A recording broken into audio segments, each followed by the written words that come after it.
Students, this is a video number 11 of current electricity। बेटा इसमें हम लोग जो है पढ़ेंगे मीटर ब्रिज। ठीक है ना। मीटर ब्रिज एक ऐसी डिवाइस है जिससे हम किसी भी मटेरियल के अननोन रेजिस्टेंस को फाइंड आउट करते हैं। ठीक है ना। तो मीटर ब्रिज एक ऐसी डिवाइस है जिससे क्या है, हम रेजिस्टेंस को फाइंड आउट करते हैं, कोई अननोन रेजिस्टेंस उसको निकाल लेते हैं, या उस मटेरियल की जो रेसिस्टिविटी है उसको भी हम कैलकुलेट कर लेते हैं, और उसकी कंडक्टिविटी को भी निकाल लेते हैं, क्योंकि जब रेजिस्टेंस निकाल लोगे तो रेसिस्टिविटी आ जाएगी, और जब रेसिस्टिविटी आप कैलकुलेट कर लोगे तो आप कंडक्टिविटी को भी कैलकुलेट कर लोगे। हमारा मेन होता है अननोन रेजिस्टेंस को फाइंड आउट करना। ठीक है ना। अब इसका देखते हैं, इसका कंस्ट्रक्शन क्या है उसके बारे में थोड़ा देख लेते हैं। डिटेल मैंने लिखा हुआ है PDF में इस साइड में, बट मैं आपको एक्सप्लेन कर देता हूँ। मीटर ब्रिज में क्या होता है कि 1 मीटर लॉन्ग जो है वायर होता है। ठीक है ना। हमने क्या है, एक 1 मीटर लॉन्ग वायर लेते हैं। वो वायर किसका बना होता है, वो कॉन्स्टेंटाइन और मैग्नीन वायर होता है। अब आप कहोगे sir constantan and manganin wire ही क्यों लिया, ये क्या चीज़ है, ये मटेरियल है जिसका वायर बना होता है। इसकी इसमें सबसे बड़ी प्रॉफिट ये होती है कि इसका जो अल्फ़ा होता है वो पॉजिटिव होता है, मतलब मटेरियल तो आपका कंडक्टिंग है, जो वायर आपका कंडक्टिंग है, लेकिन ये जो है बहुत ही कम होता है, वेरी लेस होता है। इसलिए इस वायर पर जो है ना हीटिंग इफ़ेक्ट कम होता है। मतलब वायर में अगर करंट फ्लो करेगी तो पता है कि वायर में करंट फ्लो करती है तो वहाँ रेजिस्टेंस रहता है, तो वहाँ पर हीट प्रोड्यूस होती है कि नहीं बेटा जी। और हीट के प्रोड्यूस होने से क्या है कि वायर का जो रेजिस्टेंस है वो चेंज होगा। तो यहाँ पर अगर अल्फ़ा की वैल्यू बहुत कम होगी तो हीट का जो इफेक्ट है वायर के रेजिस्टेंस पर वो बहुत ही कम होगा। Due to the heating effect change in resistance is negligible. तो जो हमारे पास वायर होगा उस वायर का जो रेजिस्टेंस है वो वेरी नहीं करेगा। इसलिए हम लोग जो है कॉन्स्टेंटाइन और मैग्नीन का वायर लेते हैं, जिससे कि उसका रेजिस्टेंस टेम्परेचर पर उतना डिपेंड ना करे, टेम्परेचर बढ़ने पर उसका रेजिस्टेंस फिक्स रहे, चेंज ना हो। इसको हम लोग बोलते हैं स्लाइडिंग वायर भी बोलते हैं। मीटर ब्रिज को हम स्लाइडिंग वायर भी बोलते हैं। ऐसा क्यों बोलते हैं, जब आप कंस्ट्रक्शन में बना के दिखाएंगे तो आपको चलेगा पता।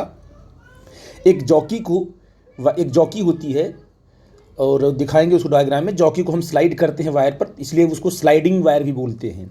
ठीक है बेटा जी, स्लाइडिंग वायर ब्रिज बोलते हैं उसको। ठीक है ना। और थर्ड ये है, इसको व्हीट स्टोन ब्रिज भी बोलते हैं, क्योंकि ये व्हीट स्टोन ब्रिज का ही एप्लीकेशन है। ठीक है ना।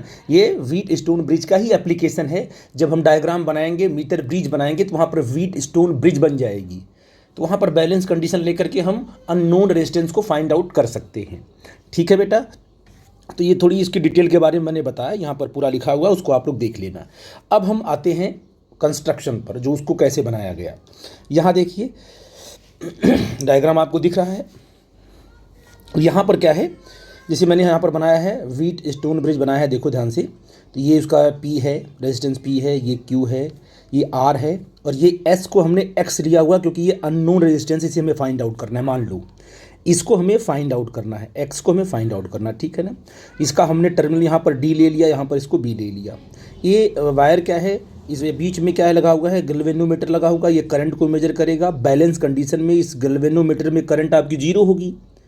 हम इसलिए लगाते हैं गैल्वेनोमीटर कि वो चेक कर सके कि इस वायर में कोई करंट है कि नहीं है। अगर आपकी ब्रिज बैलेंस होगी तो इस वायर में कोई भी करंट नहीं होगा, और गैल्वेनोमीटर क्या है, नल डिफ्लेक्शन शो करेगा। ठीक है बेटा जी, बिल्कुल। और यहाँ पर हमने बैटरी लगाई, यहाँ पर की लगी हुई है। की को हम कर देंगे, कनेक्ट करेंगे, करंट फ्लो करना शुरू कर देगी। और अगर बैलेंस कंडीशन में इस ब्रांच में करंट नहीं आएगी, मिडिल ब्रांच में, ये आप जानते हो। बिल्कुल यही यहाँ पर बनाया गया है। वास्तव में मेन कंस्ट्रक्शन आपका यही आपका मीटर ब्रिज है। देखते हैं यहाँ पर आपको जो दिख रहा है ना, यहाँ पर कॉपर की स्ट्रिप लगी है, ये जो लगी है, ये इसको ये से बोलते हैं कॉपर की कंडक्टिंग। ये आपकी कॉपर की स्ट्रिप है ना बेटा जी।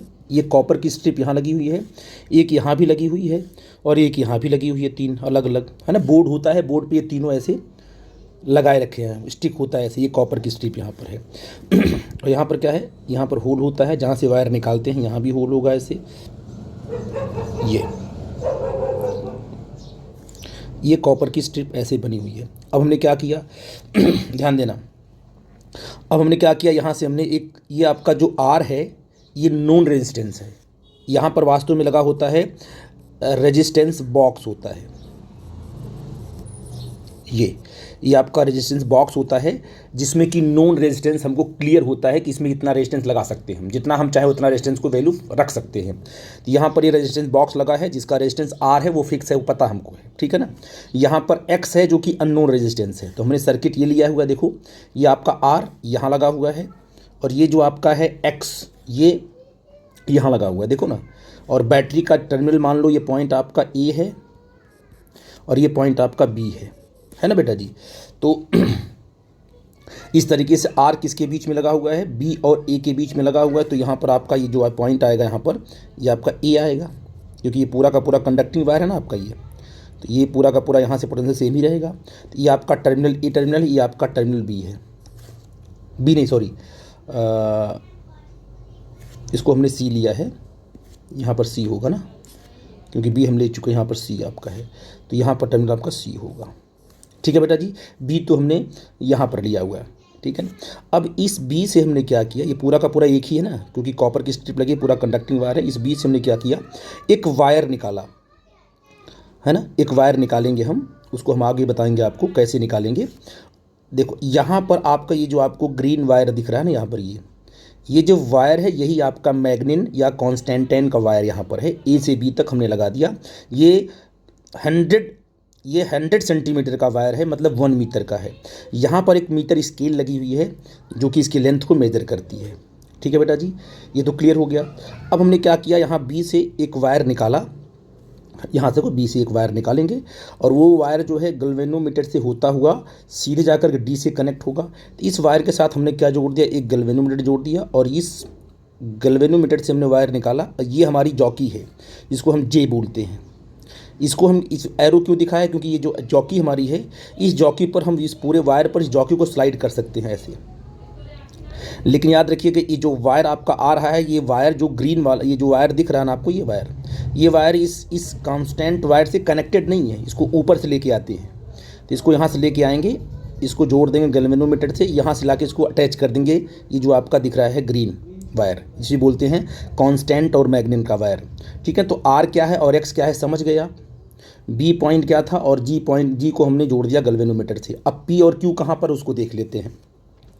क्या होगा बेटा जी, जब इस जॉकी को हम इस पर स्लाइड करेंगे लेफ़्ट और राइट, कभी इधर लेके आएंगे, इधर लेके आएंगे, फिर कभी इधर लेके जाएंगे, स्लाइड करेंगे और लगातार करंट इसमें हमको मिलती रहेगी गैल्वेनोमीटर में, क्योंकि ब्रिज हमारी बैलेंस तो है नहीं। जैसे ही एक पॉइंट ऐसा आएगा, मान लो कोई पॉइंट एक ऐसा आ गया जिसको आप डी मानोगे, उस पॉइंट पर गैल्वेनोमीटर में करंट क्या है, जीरो दिखा रहा है, नल डिफ्लेक्शन दिखा रहा है।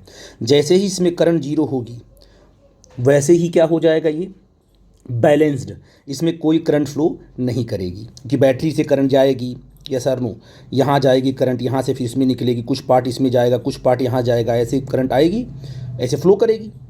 लेकिन जैसे ही आप इसको वायर को स्लाइड करोगे, तो वायर को स्लाइड करोगे तो होता क्या, जैसे आपने यहाँ इसको कनेक्ट कर दिया, होगा क्या, ए से लेकर डी तक इस वायर का अपना रेजिस्टेंस होगा और डी से लेकर सी तक अपना रेजिस्टेंस होगा, क्योंकि बीच में आपने इसे कर दिया ना कनेक्ट। तो ये रेजिस्टेंस अलग होगा, ये रेजिस्टेंस आपका अलग होगा। तो आप देखो वास्तव में डी से लेकर ए तक इस वायर का जो भी रेजिस्टेंस होगा वो पी वाला काम करेगा। देखो ना, ए और डी के बीच में वो पी वाला काम करेगा, इसका जो भी रेजिस्टेंस होगा, और डी से लेकर सी तक जो भी रेजिस्टेंस होगा वो क्यू का काम करेगा। तो यहाँ का जो रेजिस्टेंस होगा वो पी होगा, यहाँ का जो रेजिस्टेंस होगा क्यू होगा। देखो आपकी ब्रिज बन गई व्हीट स्टोन ब्रिज। देखो आर आ गया, एक्स आ गया, इधर पी आ गया, इधर क्यू आ गया, बीच में वाली ब्रांच आपकी ए आ गई। और इसको आपने आगे पीछे स्लाइड करके देखा, स्लाइड करने से क्या होगा, इस वायर का रेजिस्टेंस चेंज होगा, और इस वायर का रेजिस्टेंस चेंज होकर के चेंज होने की वजह से इस मिडिल ब्रांच में करंट, जो करंट है वो डिफ्लेक्ट होते होते एक पॉइंट ऐसा आ जाएगा कि इसमें आने वाली करंट जब जीरो हो जाएगी तो हमारी ब्रिज बैलेंस हो जाएगी। ठीक है बेटा जी, बैलेंस होने का मतलब ये आपका बन जाएगा P और ये आपका बन जाएगा Q। तो यहाँ से लेकर यहाँ तक P है, रेजिस्टेंस है, और यहाँ से लेकर यहाँ तक रेजिस्टेंस आपका Q है। आई थिंक मेरी बात आप समझ गए मैं क्या बोलना चाहता हूँ। ठीक है बेटा जी, तो आप क्या कहोगे, आप लिखोगे इन बैलेंस कंडीशन और हमको एक्स, ये हमारा जो अननोन है, इसे हमें फाइंड आउट करना है। मान लो आपकी ब्रिज बैलेंस हो गई और यहाँ से इसकी लेंथ क्या है आप इस स्केल से फाइंड आउट कर सकते हो। किस लेंथ पर जो है हमारी ब्रिज बैलेंस हुई है वो यहाँ से मीटर स्केल चलेगा पता। ये इस पॉइंट पर रखिए तो यहाँ से लेके यहाँ तक लेंथ आपको चल जाएगी पता, और यहाँ से लेके यहाँ तक चल जाएगी पता लेंथ आपको। ठीक है बेटा जी। तो आप कहोगे sir in what, in balanced condition क्या होगा, P upon Q equal to क्या होगा बेटा जी, P upon Q equal to R upon X होगा। यही तो होगा ना, P upon Q equal to R upon X होगा। ठीक है बेटा। तो बेटा देखो R तो आपका नोन है, X आपका अननोन है। P और Q कितना रेजिस्टेंस होगा उसको निकाल लोगे। मान लो A से लेकर D तक की जो लेंथ है, यहाँ पर जो स्केल में आपने मेजर किया वो मान लो L किया। कितना लेंथ आपने लिया उसको, आपने कहा कि यहाँ से AD की लेंथ कितनी है, L है, और D और C की लेंथ कितनी होगी, क्योंकि पूरी की पूरी 100 है ना, 100 सेंटीमीटर है ना पूरा का पूरा, ये पूरा का पूरा 100 सेंटीमीटर है। और A से लेकर D तक की लेंथ कितनी है, L है। तो रिमेनिंग जो लेंथ होगी D से लेकर C तक कितनी होगी, 100 माइनस L होगा। ठीक है बेटा जी। तो आप कहोगे यहाँ से कि R upon X equal to क्या होगा बेटा जी, रेजिस्टेंस ऑफ, देखो बेटा क्या होगा, R अपॉन एक्स का रेजिस्टेंस ऑफ AD, मतलब A से लेकर D तक का रेजिस्टेंस जो P है, और अपॉन रेजिस्टेंस ऑफ DC कितना होगा, D और C आपका जो Q है। तो कैसे निकालेंगे रेजिस्टेंस इसका, तो R upon X equal to क्या होगा, रेजिस्टेंस क्या होगा, रो L अपॉन E है ना। मान लो कि जो आपने मैग्नेट वायर लिया उसकी क्रॉस सेक्शनल एरिया A है, तो क्या होगा, रो रेसिस्टिविटी तो फिक्स होगी, लेंथ कितनी L है अपॉन A, ठीक है ना, अपॉन रेजिस्टेंस ऑफ DC कितना होगा, मतलब ये D से लेके C तक रो इंटू L अपॉन ये यहाँ भी करेंगे तो रो L कितना है, 100 माइनस L अपॉन A है। यहाँ से A से A कटेगा, रो से रो कट जाएगा, तो ये आपका आ गया R upon X is equal to कितना आ गया बेटा जी, L अपॉन 100 माइनस L। ठीक है ना। तो बताइए what is the value of X, हमें X कैलकुलेट करना है, इसको मल्टीप्लाई करेंगे तो कितना हो जाएगा तुम्हारा, 100 minus L upon small l into R। देखो यहाँ से आप लोग ने क्या किया, अननोन रेजिस्टेंस को कैलकुलेट कर लिया। 100 पता आपको है, L पता है, लेंथ पता है, और आपका नोन रेजिस्टेंस पता है। तो यहाँ से आपने क्या किया, सिंपल जो है कैलकुलेट कर लिया ये जो आपका अननोन रेजिस्टेंस था। तो आई थिंक मेरी बात आप समझ पाए कि व्हीट स्टोन ब्रिज की हेल्प से, यानी मीटर ब्रिज की हेल्प से हम कैसे किसी अननोन रेजिस्टेंस को फाइंड आउट कर सकते हैं। पूरी की पूरी मैकेनिज्म आपको क्लियर हुई होगी बेटा। कोई डाउट होगा तो हमसे डिस्कस करना। तो अब बेटा अगर आपने क्या लिखा, निकाल लिया रेजिस्टेंस निकाल लिया, तो आप रेसिस्टिविटी भी निकाल ही सकते हो। भी आर मान लीजिए आपने कहा ना कि जो रेजिस्टेंस का फार्मूला होता है रो L अपॉन A होता है। तो यहाँ से बेटा जी रो कितना होगा, रो आपका होगा R into A upon L। L क्या है, उस वायर की क्रॉस सेक्शनल एरिया है।